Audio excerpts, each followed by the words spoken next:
soon as I took up the game, I fell in love with it, and as a kid that was all I wanted to do, was just play golf after school, weekends and stuff like that. And you know, I got quite good at it. You know, at an early age got into sort of county level stuff, and went on to play for like England schoolboys and play at a decent level of amateur golf. My mum and dad always stressed like the importance of education, so I went to university and I'd studied sports science, so I was always interested in that side of things. I was doing some coaching as well, which fitted in nicely. But yeah, played full time. Got to a stage where I really had to sort of think about what direction I was going in, because I wasn't really having the success that I knew that I needed. And then it was at that stage then that I thought, you know, that coaching would be for me a better opportunity. Like for me, I guess like you know, anyone's coaching philosophy evolves over time. And when I was first sort of introduced into coaching, you know, you're driven a lot by what you did as a player, and you know, obviously I had a mentor in Harold who was quite specific about some of the things that he wanted to see.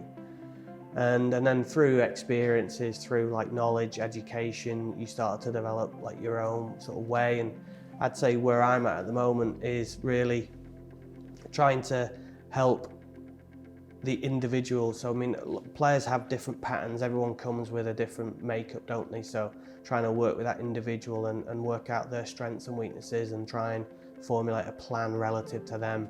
I think there are lots of ways that you can swing a golf club or hit a putt. There are lots of different methods that you can apply. It's trying to find the appropriate method for the individual. And I think whatever techniques that you're working on, fundamentally, you've got to master 3 skills. And those skills are your ability to control the starting direction of the ball, your ability to control the speed, and your ability to predict the break.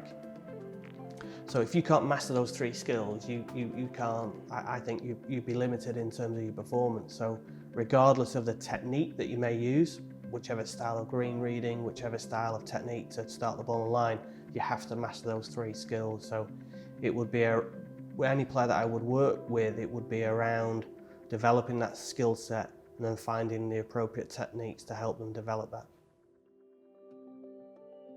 Worked with Darren on and off for sort of a number of years, and 2011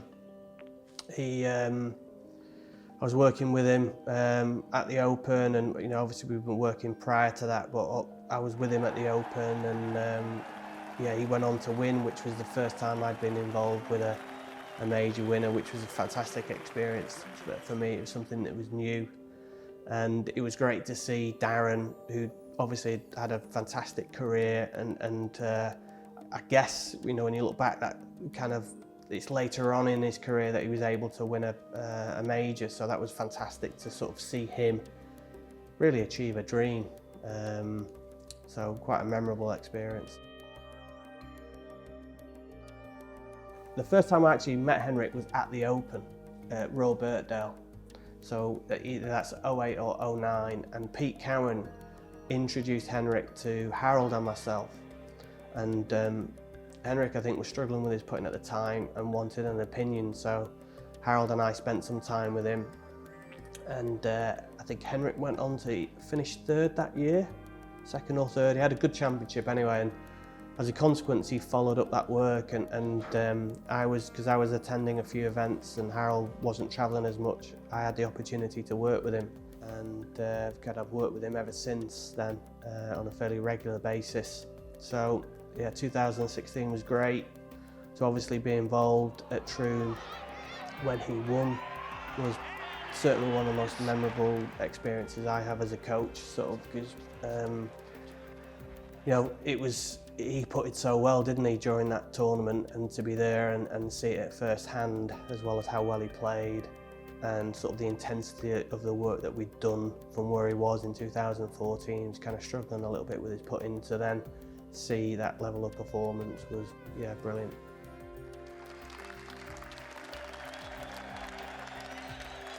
I've heard a few stories about the Claret Jug, which I probably couldn't repeat, but none of them involved me. But in 2011, when Darren won, I was at home, so I sort of missed out on that experience of sort of being around. But in 16, I actually stayed up. So when Henrik won, I was fortunate enough to get an invite to attend sort of the get together at the IMG house, and that was great because obviously you get a chance to sit down, talk with Henrik, and share some experiences from the day. And he had the Claret Jug there, and it was nice to get a picture with Henrik and the jug, and he filled it with champagne, so everyone had a little sip out of that.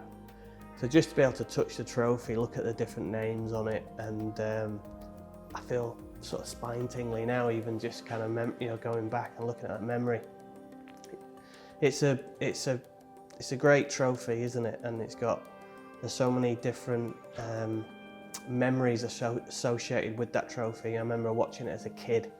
You're watching Sevi, who's your idol, sort of lift that trophy, and to be able to just hold it, look at his name, and relive some of those memories is it's fantastic.